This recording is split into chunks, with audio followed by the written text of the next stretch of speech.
voilà une semaine pile que nous sommes partis des Sables d'Olonne et on a changé de pays. Ces lunettes de soleil, ces shorts.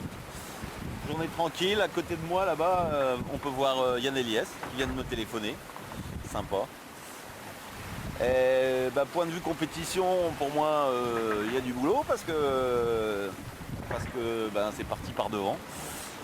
Et voilà, et sinon, humainement parlant, on survit. Bon, il faut se raser encore, hein. Il y a un petit peu de boulot, mais tout va bien sur Veolia Environnement.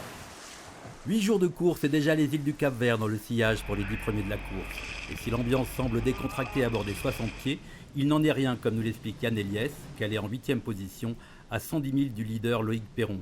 En passant au large de l'archipel, Yann n'a voulu prendre aucun risque et semble fort content de sa stratégie. On est pas mal placés, nous ceux qui sommes passés dans l'ouest là, pour passer l'équateur, c'est pas mal. On va peut-être réussir à refaire quelques milles là, sur la tête de flotte. Nous on est en route directe là, pendant quelques heures vers le poteau noir et puis les autres ils ont un petit bord à tirer pour revenir se caler sur nous.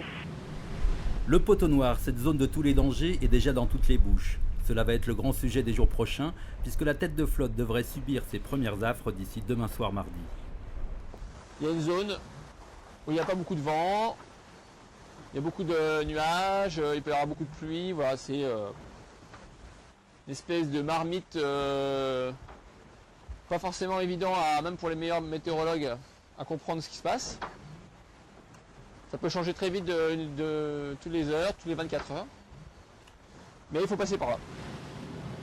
Pour Jean Le Cam, le sujet du jour reste bien le passage de l'archipel, avec pour lui un grand ouf de soulagement.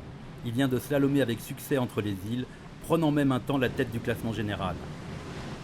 J'ai mis 3-4 heures un peu mou quoi, et avec des vents.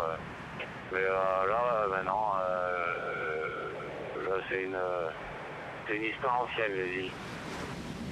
Pour Loïc Perron, toujours solide leader, les fichiers ne sont pas clairs pour le passage du poteau noir. Il faudra faire des choix et cette position d'ouvreur risque donc d'être particulièrement délicate à tenir, avec derrière lui une meute prête à jouer à fond tous les coups. Cette deuxième semaine de course s'annonce tout aussi passionnante que la première.